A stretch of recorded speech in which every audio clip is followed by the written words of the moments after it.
Hello, and today we have a third line day.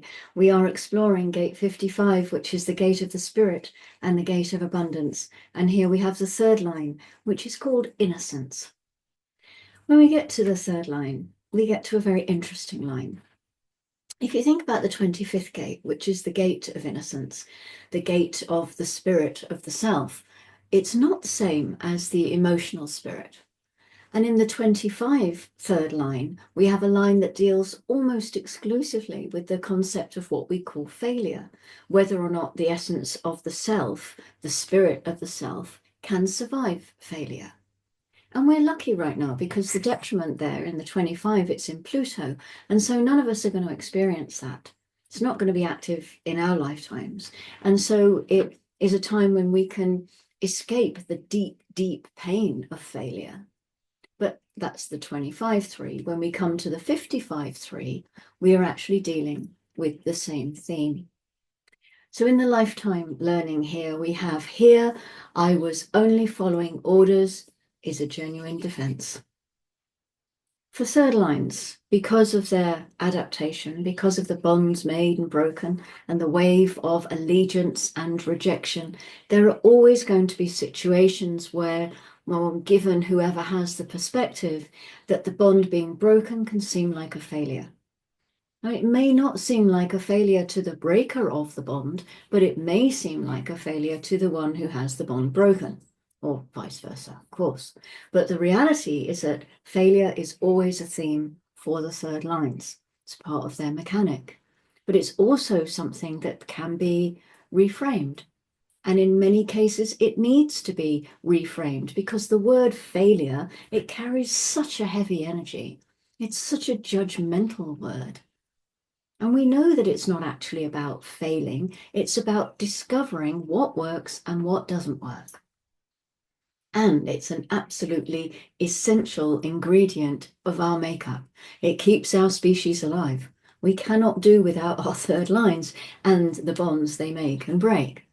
And breaking a bond is not failing, it's discovering that that bond didn't work. That's it. In the exaltation, we have when the form is correct and attempts at actualization have been disciplined and within guidelines, failure cannot be personally attributed. The essential, no, the emotional possibility to recognize that despite one's best efforts, failure is possible and does not need to affect the spirit. A theme of individuality is to do things when they're in the mood. So if you have the 55-3 and you're in the mood and you do things when you're in the mood and they don't work out, it's not your fault. Do not blame yourself. You have not lost anything in that. And it must be recognized that it has to be within its form, which means that the nature of the mood must be honored. And the detriment, where a struggle against conformity or individual initiative can bring a superior to ruin while safely hiding behind his shield.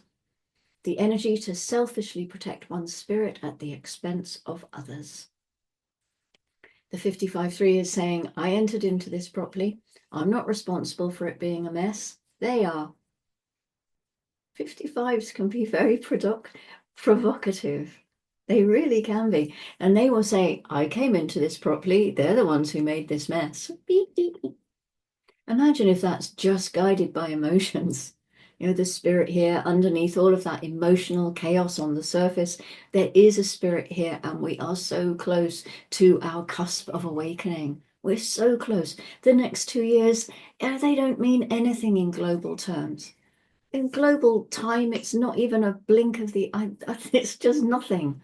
Who was it who said that our lifetime is like, it's not even a whole breath, it's an in-breath of the planet in terms of the planet breathing. I don't know how they even thought of working that out. Anyway, maybe that's not worth thinking about. But we're so close now. 2 years doesn't mean anything. And the knowledge that we are getting closer to really experiencing the truth of the transmission that Ra received doesn't really matter. It's so close. It's so close. So imagine a scenario, okay, where you're going into work with your spirit at the high end of the wave, and you fill up your boss's cup with that spirit, so that, or your, no, maybe, so your boss maybe has got an open emotional center. So you're filling up that emotional center, and it's going to be twice as high because he's amplifying it, of course. And you make all kinds of commitments, and you're at the high end of that wave. And then you get to the low end of your spirit, and you get it reflected back from your boss, and you don't do any of the things that you committed yourself to, and all you want to do is quit and get out because your cup is half empty and you feel terrible and your boss has been feeling terrible. And then actually your boss gets fired because he'd already gone to the board based on the high end of your wave, and he'd presented this projection for the next year and how wonderful it was always going to be, and none of it's happened because you've gone into the low end of your wave. Your commitments aren't being met. He actually had no idea what was going on because he was just in your wave process somehow. So what's important here is that the only way that there is innocence within that, and that the spirit can survive that, is when the mood is honored. The moment the mood is not honored, chaos breaks out. You know, when the mood is being honored, the 55-3 is going to make bonds. They're going to break bonds because this is what they're designed to do. They're equipped for it, and it's natural for them. You know, this is them honoring their mood. One of the things that does happen to the 55-3 is they become emotionally ill when, if they're in a job and they don't quit it, and it's time for them to quit it, but they don't, and they don't act innocently. They try to compensate for all of that with mental stories and conditioning that comes in, and they don't walk away, which is what their mood is telling them they should do. The grounding is coming through the 59th gate in the third line of openness, which is also a line of promiscuity. If you're going into a situation openly and with innocence, according to your strategy and authority, then whatever happens is what is meant to happen, regardless of what anyone else, including you, thinks about that. One of the things that often comes up when we come into design, or when we're talking to people who are new in their experiment, is something will go wrong in their life, and they're like, but I was following my strategy and authority. I don't understand why that happened. And there is an assumption sometimes that because you're following your strategy and authority, everything's going to be wonderful according to the mind's story. And if you take the mind story out of it, then it's whatever is happening is whatever is happening. And it doesn't have to be judged as good or bad, but there is that thing now, you know, the mind tells its story, I'll follow my strategy and authority and I'll have a wonderful life. And it can be a bit of a shock when that doesn't actually happen. But if we are going into it according to that, if we are surrendering to our driver, then we are getting the experience we're meant to have, the experience we're equipped to have, actually, as well. We're meeting the people we're supposed to be meeting. And it doesn't matter what our mind has got to say about that, because it actually has no control anyway. It might think it's steering the vehicle.